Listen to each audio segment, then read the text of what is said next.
ഇന്ന് 2 കാലുകൾ കൈകളായി മാറിയപ്പോൾ സർവ്വതും ശുദ്ധീകരിക്കാനെത്തിയ എൻ്റെ ജന്മം നീ കണ്ടു.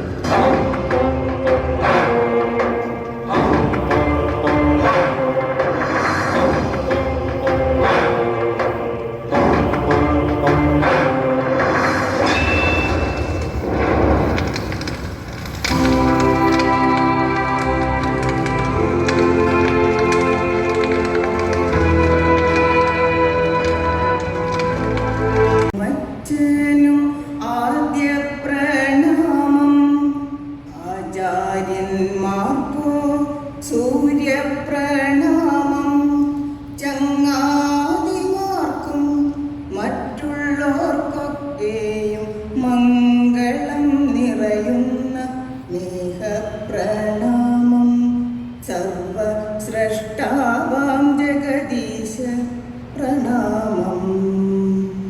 മാനവജന്മ പിറവിക്കു നന്ദി, നന്മുലപ്പാലിൻ കരുണയ്ക്കു നന്ദി, താലോലമാട്ടിയ കൈകൾക്കു നന്ദി, താരാട്ടു പാട്ടിനും കൂട്ടിനും നന്ദി.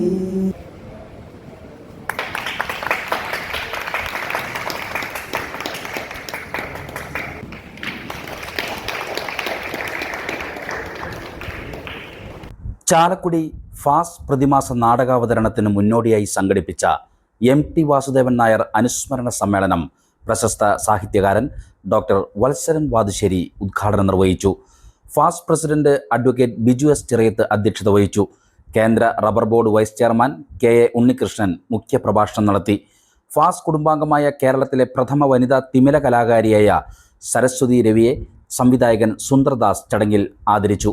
George T. Mathew, VL Johnson, Julis BV എന്നിവർ യോഗത്തിൽ സംസാരിച്ചു. തുടർന്ന് തിരുവനന്തപുരം ശ്രീനന്ദന തിയേറ്റേഴ്സിൻ്റെ യാനം എന്ന നാടകം അരങ്ങേറി. നമ്മുടെ ദൃശ്യബോധത്തെ, ദൃശ്യാനുഭവത്തെ വികസനമാക്കിയതിൽ മലയാളത്തിൽ ഏറ്റവും അധികം പങ്കുവഹിച്ച ഒരു എഴുത്തുകാരനും ദൃശ്യകലാകാരനുമാണ്. ഞാൻ സിനിമയെ ഉദ്ദേശിച്ചിട്ടാണ് പറയുന്നത്. MT വാസുദേവൻ നായർ. നമ്മുടെ ഒരു MTയുടെയൊക്കെ സിനിമ കണ്ട് വളർന്ന ഒരാൾ ഒരു പെൺകുട്ടിയെ പ്രേമിക്കുമ്പോൾ ആ പ്രണയത്തിന് പിന്നിൽ പോലും MT സൃഷ്ടിച്ചെടുത്ത ഒരു ഭാവന, അല്ലെങ്കിൽ MT സൃഷ്ടിച്ച ഒരു നായിക സങ്കല്പം ഉണ്ടാവും. അത് വെച്ചിട്ടാണ് നമ്മൾ പ്രേമിക്കുന്നത്. അല്ലേ, ഒരു കാലത്ത് നമ്മുടെ പ്രണയത്തിനൊക്കെ പിന്നിൽ ഈ വയലാറിൻ്റെയും P. ഭാസ്കറിൻ്റെയൊക്കെ ചലച്ചിത്ര ഗാനങ്ങളുണ്ടായിരുന്നല്ലോ. അതിന് ദൃശ്യാനുഭവം അല്ല, അതിന് ശ്രാവ്യാനുഭവം ഭാസ്കരനും ബാബുരാജും ചേർന്നുണ്ടാക്കിയ, ദേവരാജനൊക്കെ ചേർന്നുണ്ടാക്കിയതാണെങ്കിൽ അതിന് ദൃശ്യാനുഭവം MT ഉണ്ടാക്കിയതാണ്. അതുകൊണ്ട് MT നമ്മുടെ ഉള്ളിലേക്ക് സൂക്ഷ്മ രൂപത്തിൽ നമ്മുടെ ഉള്ളിലുണ്ട്. ഇപ്പോൾ MT ആണ് ഈ തിരക്കഥ എഴുതുന്നത് നോക്കണ്ട. MT സംവിധാനം ചെയ്ത കുറേ സിനിമകളുണ്ട്, തിരക്കഥ എഴുതിയ കുറേ സിനിമകളുണ്ട്. ആ സിനിമകളിലെല്ലാം സംസ്കാരവും ചേർന്നാണ് നമ്മൾ.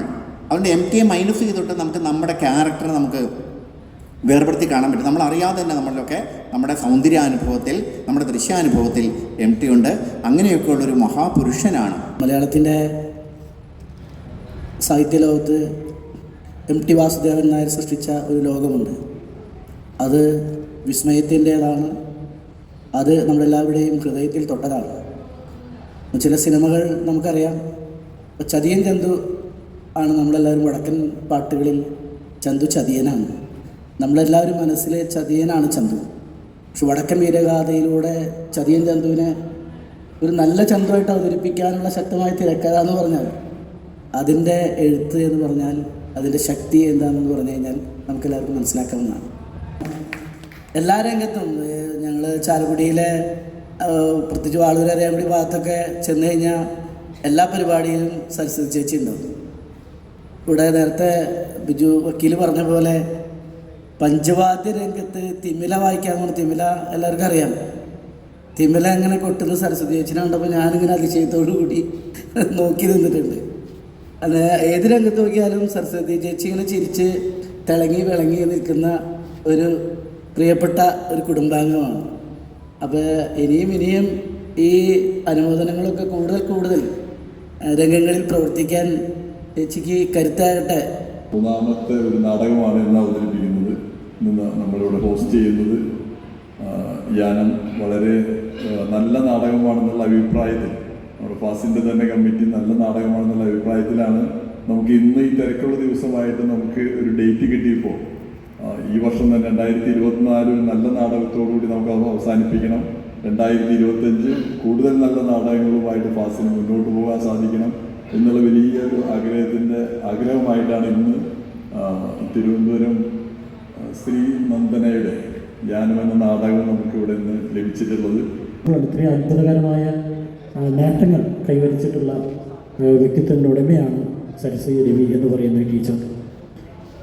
പഞ്ചവാദ്യ കലയിൽ നേരത്തെ പറഞ്ഞ ഗുരു നാരായണമാരാറിൻ്റെ പേരിൽ നടക്കുന്ന ഫൗണ്ടേഷൻ്റെ സ്ഥാപക ഡയറക്ടർ, തിബലയിൽ പ്രാവീണ്യം നേടുക, പഞ്ചവാദ്യ കലയിൽ ആദ്യമായി അരങ്ങേറുക, പിന്നെ തിരുവാതിരക്കളി, കോൽക്കളി, ചിന്ത്, ഒരു കലയെയും വെറുതെ വിട്ടിട്ടില്ല നമ്മുടെ പ്രിയപ്പെട്ട സരസ്വതി ടീച്ചർ. പിന്നെ സംവിധാന രംഗത്തും ഒരു അരക്കൈ നോക്കിയിട്ടുണ്ട്. കാരണം ഒരു ഷോർട്ട് ഫിലിം ചെയ്തിട്ടുണ്ട്. അത് സാമൂഹ്യ പ്രതിബദ്ധതയുള്ള ചിത്രങ്ങളാണ് ഡോക്യുമെൻ്റ് ചെയ്തിട്ടുള്ളത്, ഷോർട്ട് ഫിലിം ചെയ്തിട്ടുള്ളത്. ഞാൻ സരസ്വതി രവി, ചെറുവാളൂരാണ് എൻ്റെ വീട്. പട്ടിയിൽ നിന്ന് ഒരു 3 കിലോമീറ്റർ ഉള്ളൂ എൻ്റെ വീട്. ഞാൻ 2014 കാലഘട്ടങ്ങളിലാണ് പഠിക്കാൻ തുടങ്ങിയത്. പത്മഭൂഷൺ ഗുരു നാരായണമാരാർ ഫൗണ്ടേഷൻ്റെ ഡയറക്ടറായിരുന്ന ഒരു കാലഘട്ടങ്ങളിൽ ഞാൻ പെൺകുട്ടികളെയും കൂടി തിബല പഠിപ്പിക്കണം എന്നുള്ളൊരു ആശയം വന്നപ്പോൾ വാളൂർ സ്കൂളിൽ കുട്ടികളെ പഠിപ്പിക്കാൻ തുടങ്ങി. അപ്പോൾ 4 മണിക്ക് ശേഷം പെൺകുട്ടികളെ പഠിപ്പിക്കാൻ നോക്കുമ്പോൾ അവർക്ക് കൂടെ ഇരിക്കണ്ടേ. ആ ഒരു സമയത്ത് അവർക്ക് വേറെ ആരില്ലാത്തതുകൊണ്ട് ഞാൻ എൻ്റെ വീട് അവിടെ അടുത്താണ്. അപ്പോൾ ഞാൻ അവരെ കൂടെ കൂട്ടിരുന്നതാണ് 5:30 വരെ. കുറച്ച് ദിവസം കഴിഞ്ഞപ്പോൾ എനിക്കതിനോടൊരു ഇഷ്ടം തോന്നി. അങ്ങനെ അവരുടെ കൂടെ നിരന്തരം ഞാൻ പ്രാക്ടീസ് ചെയ്ത് അവരൊപ്പം തന്നെ 2015 ഞാൻ അരങ്ങേറ്റം നടത്തിയിട്ട് പിന്നെ എനിക്ക് തിരിഞ്ഞ് നോക്കേണ്ടി വന്നിട്ടില്ല. ധാരാളം വേദികളെ എനിക്ക് കിട്ടിയിട്ടുണ്ട്. അങ്ങനെ മുന്നോട്ട് പോകാൻ കഴിഞ്ഞു. പിന്നെ ലത്താളം പഠിച്ചു, അതും എനിക്ക് നല്ലൊരു വിജയമായിട്ടുണ്ട്. അങ്ങനെ നല്ല രീതിയിൽ അതിനെ കൊണ്ട് നടക്കാൻ എനിക്ക് കഴിഞ്ഞു എന്നുള്ളതാണ്. പിന്നെ 2017 നമ്മുടെ ചാലക്കുടി പള്ളിയുടെ പെരുന്നാളിനോടനുബന്ധിച്ച് അവിടുത്തെ തിരുമുറ്റത്ത് ഞങ്ങൾ 70 പേര് നിന്ന് പഞ്ചവാദ്യം ചെയ്യാനുള്ളൊരു ഭാഗ്യം ചെറിയത്ത് ഷാജി മുഖേന എനിക്കിവിടെ കിട്ടിയിട്ടുണ്ട്. ഞാൻ അദ്ദേഹത്തെ നന്ദിയോടെ ഈ സന്ദർഭത്തിൽ ഞാൻ ഓർക്കുകയാണ്. അവരുടെ കുടുംബത്തിന് ഞാൻ നന്മ വരട്ടെ എന്ന് ഞാൻ ആശംസിക്കുന്നു.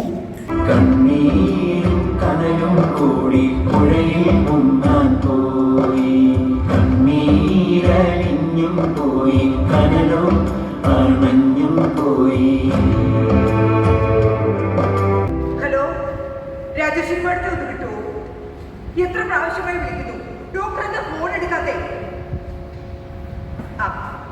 അതെ, സ്നേഹസുന്ദരനാ. കട്ടിയല്ലേ? Hello hello hello father, Rajesh മാഡത്തെ വിളിച്ചിട്ട് കിട്ടുന്നില്ല. കിട്ടുമോ? സംസാരിക്കാൻ താല്പര്യമില്ലാതെ ഫോൺ കട്ട് ചെയ്യുക. അവർ തിരക്കുള്ളൊരു ഡോക്ടറാണ്. വേറെ ആരുമില്ല, സ്വന്തം അച്ഛനെ ഇവിടെ കിടക്കുന്നത്. ഭേദമാകുമ്പോൾ വിളിച്ചാൽ മതി, ഒന്ന് കൊണ്ടുപോയിക്കൊള്ളാന്ന് പറഞ്ഞതാണ്. ഞാൻ എന്ത് നോക്കാൻ? പോലീസ് പരാതി കൊടുക്കാൻ പറഞ്ഞ ഫാദർ കേൾക്കുകയില്ല. കേസും പഴക്കമൊക്കെ അച്ഛനെയും മകളെയും തമ്മിൽ കൂടുതൽ അകറ്റുകയേ ഉള്ളൂ. ഞാൻ ഈ കാര്യം പറയാം. ഡൊണേഷൻ എത്ര വേണ്ടെന്ന് വെച്ചാൽ അത് പറയണം. വരാത്ത മാരണങ്ങളൊന്നുമില്ല. എന്തോ വന്നാലും മേൽപോട്ടെടുക്കില്ലെന്ന് പറയുന്ന ഇത്തരം കുറെ എനിക്കെങ്ങനെയാ തോന്നിയത്? കാണേണ്ടവരെ കാണേണ്ടി വന്നാൽ കാണാനും രാജശ്രീ റെഡിയാ. തന്തേനെ വെച്ചൊരു ബ്ലാക്ക് മെയില്.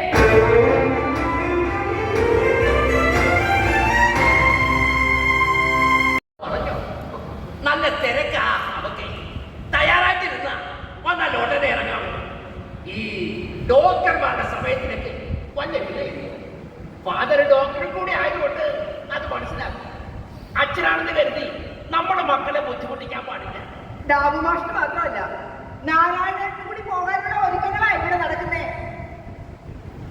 അതെ, കൊണ്ടുപോകാനേ നമുക്ക് സമയം കിട്ടുന്നില്ല.